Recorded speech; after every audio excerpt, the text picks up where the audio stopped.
Today I'm making a plate to mount my utility winch on.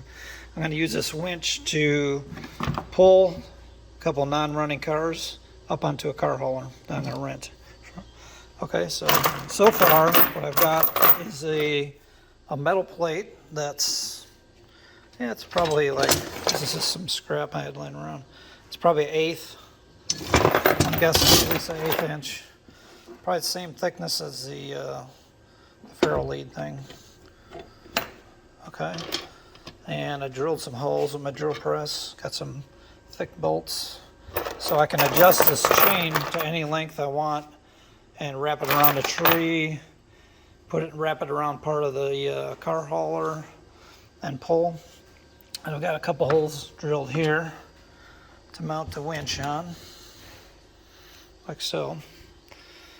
And the next thing I'm doing, I took my plasma cutter, so it's kind of rough, a rough cut, which I can grind that later and smooth it up.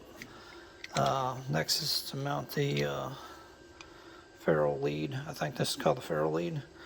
It's got the little rollers in it. So what we're gonna do, I'm gonna take and bend these tabs up, mount this on the back side, bend that up.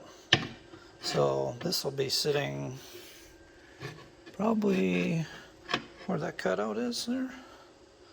I'm not sure exactly yet. And then I'm going to take my drill press and drill some holes that match this into the plate.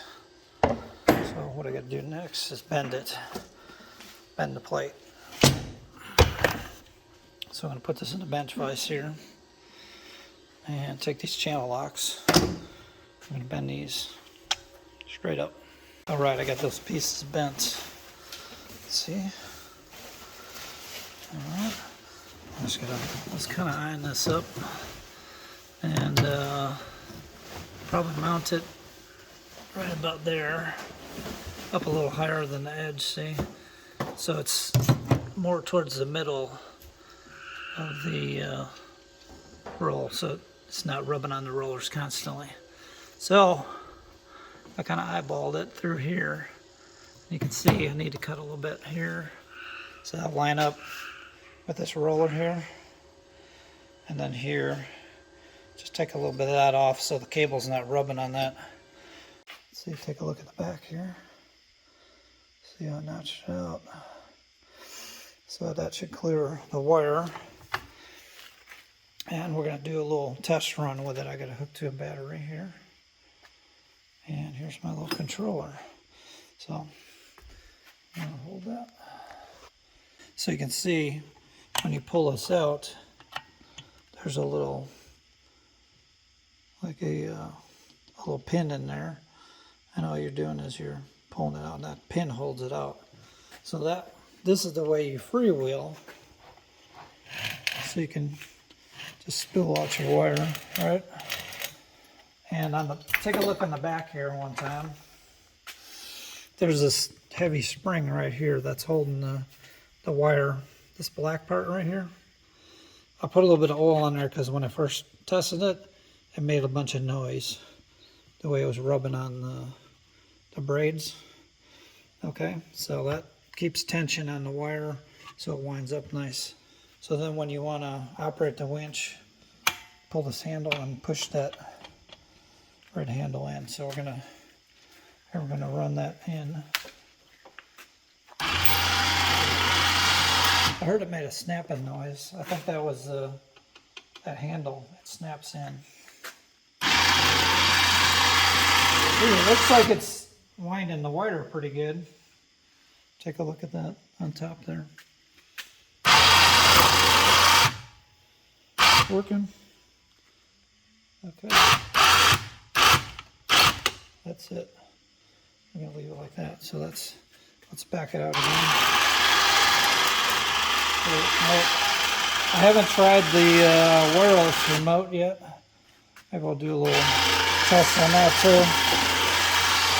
Yep, working. It didn't go on there real neat that time, but didn't bunch up either. So we're going to do a little test. I'm going to get the wireless remote and we'll do a test and see how that works. Okay, so this is the little remote it comes with. And so you can see that light on. They got this directions here. So you hold the center button for 3 seconds till that light comes on. Then your remote will work. It says the remote will power off automatically after 2 minutes also. So let's try it out. Extend. Oh, it's working. Let's try it back in. Whew. Went a little tight on that. Yeah, works. And my my bracket I made works real good. The main reason I made this bracket, they do sell a bracket, but it's really small. It's about the size of this winch. They make a bracket for this utility winch at Harbor Freight. It's like $6. But it's really tiny, so you can't just attach chains to it like this. So I decided to make my own bracket. This way I can go around a pole or a tree or the hitch on another car or something. Whatever I need to go around, I can go with this chain. I can shorten the chain, lengthen the chain, do whatever I need to do. So that's it, guys. It's working good. Next, we're gonna pull a non-running car up onto a trailer with it. See how it works. I'll put this chain, wrap it around part of the trailer, and we'll winch it up. There's 50 feet of cable on here, so it should be plenty.